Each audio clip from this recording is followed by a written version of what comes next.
ములుగు జిల్లాలో మంత్రి సీతక్క పర్యటించారు. ములుగు మండలం అబ్బాపూర్ గ్రామంలో నిర్వహించిన స్వచ్ఛదనం పచ్చదనం ఫ్లాగ్ ఆఫ్ ర్యాలీలో సీతక్క పాల్గొన్నారు.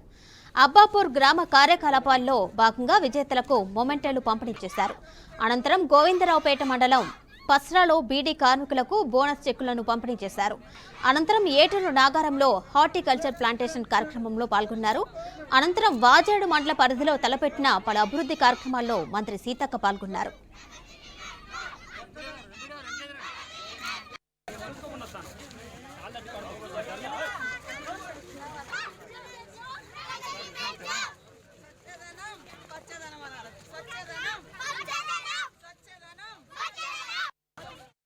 ఈ కార్యక్రమంలో పాల్గొని మన గౌడ సోదరులకు భవిష్యత్తులో ఒక జీవనాధారంగా ఉండేందుకు ఈత చెట్ల మొక్కల కార్యక్రమాన్ని కూడా ఇక్కడ పెట్టడం జరిగింది. పెద్ద ఎత్తున తరలి వచ్చినటువంటి గ్రామ పెద్దలకు, వివిధ రాజకీయ పార్టీల నాయకులకు, ప్రజాప్రతినిధులకు, గౌరన్నలకు, మరి అదే విధంగా ఇతర సోదరులకు, మా మహిళా సోదరిమణులకు, అదే విధంగా ఆశా వర్కర్లకు, అంగన్వాడీ టీచర్లకు, మరి వివోలకు, అందరికీ పత్రికా మీడియా సోదరులకు హృదయపూర్వక నమస్కారాలు, ధన్యవాదాలు తెలియజేస్తా ఉన్నాము. ఈ రోజు ప్రతి ఇల్లును మరి శుభ్రంగా ఉంచుకోవాల్సిన అవసరం ఉంది. వర్షాకాలం వచ్చిందంటే మరి వాగులు వంకలతో పాటు గ్రామాలలో ఉండేటువంటి డ్రైనేజ్ నీళ్లు కూడా మన ఇండ్ల ముందుకు వస్తా ఉంటాయి. మొక్కలు, పిచ్చి మొక్కలు కూడా పెరుగుతా ఉంటాయి. కాబట్టి ఎవరి ఇంటి ముందు వాళ్ళము శుభ్రంగా ఉంచుకోవాలి. మరి గ్రామ అభివృద్ధి కోసము ప్రతి ఒక్కరు కూడా సహకరించాలి. ఈ యొక్క 5-6 నెలల నుంచి మనకు గ్రామాలలో సర్పంచులు లేకపోవడము, పిచ్చి మొక్కలను తొలగించి మంచి మొక్కలు ఇండ్ల ముందు పెంచుకోవడము, అదే విధంగా గ్రామస్తులకు ఉపయోగపడే విధంగా చెట్ల పెంపకం కూడా,